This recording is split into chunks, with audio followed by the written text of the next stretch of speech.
નમસ્કાર, આપ જોઈ રહ્યા છો જનસાક્ષી ન્યૂઝ। નજર કરી આજના મુખ્ય સમાચારો પર।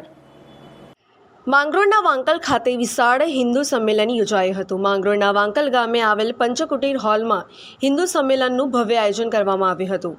આ સંમેલનમાં મુખ્ય વક્તા તરીકે ભાઈ લાલભાઈ પટેલ ઉપસ્થિત રહી હિન્દુ સમાજના એકતા, સાંસ્કૃતિક અને રાષ્ટ્રીય ભાવના વિશે પ્રેરણાદાયી સંબોધન આપ્યું હતું।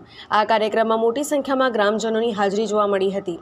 સાથે જ આરએસએસ સાથે સંકળાયેલા ધર્મેશભાઈ વસાવા, જગદીશ પટેલ, બચુભાઈ મહારાજ, સતકેવલ સંપ્રદાયના રમેશભાઈ ચૌધરી તેમજ કાર્યકરો તથા આગેવાનો પણ મોટી સંખ્યામાં ઉપસ્થિત રહ્યા હતા। સંમેલન દરમિયાન હિન્દુ ધર્મ, સંસ્કાર, સમાજમાં એકતા અને યુવાઓની ભૂમિકા અંગે વિસ્તૃત ચર્ચા કરવામાં આવી હતી। આ સંમેલનથી ગામમાં ઉત્સાહ અને જાગૃતિનું વાતાવરણ સર્જાયું હતું। કાર્યક્રમનું આયોજન સુચારુ રીતે પૂર્ણ થતા ઉપસ્થિત સૌએ આયોજકોને અભિનંદન પાઠવ્યા હતા। આજે અત્યારે વાંકલ ગામમાં વિશાળ હિન્દુ સંમેલન બોલાવવામાં આવ્યું। એમાં વિવિધ ગામોથી દરેક સંપ્રદાયના સંતો, મહંતોને બોલાવવામાં આવ્યા અને હિન્દુ જાગરણ વિશે જે આ સમજ આપવામાં આવી, એક સરસ અને સારું એવું આયોજન થયું। એ માટે હું સૌનો આભાર માનું છું। આજે સંઘને 100 વર્ષ પૂરા થાય છે।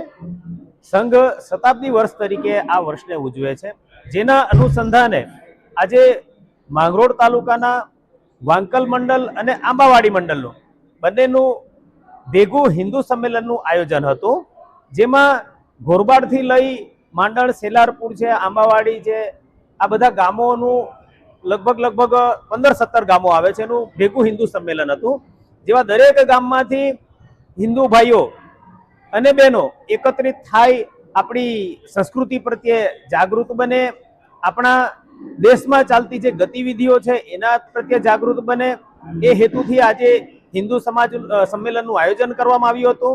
આજે ખૂબ મોટી સંખ્યામાં દરેક ગામોમાંથી ભાઈઓ બહેનો એકત્રિત થયા અને આ હિન્દુ સંમેલન જે કરવામાં આવ્યું છે, જેમાં વડોદરા પ્રાંતમાંથી ભાઈ લાલભાઈ પટેલ ઉપસ્થિત રહ્યા હતા અને સમાજ જાગૃતિની, આપણી સંસ્કૃતિ પ્રત્યે જાગૃતિ બને અને સમાજમાં ભેદભાવો છે મટે, એ ભાવનાથી આ હિન્દુ સંમેલનનું આયોજન કરવામાં આવ્યું હતું, જે આજે આ ખૂબ મોટી સંખ્યામાં સૌ હિન્દુ ભાઈઓ બહેનો એકત્રિત થયા અને હિન્દુ સંમેલન ખૂબ સારી રીતે રહ્યું।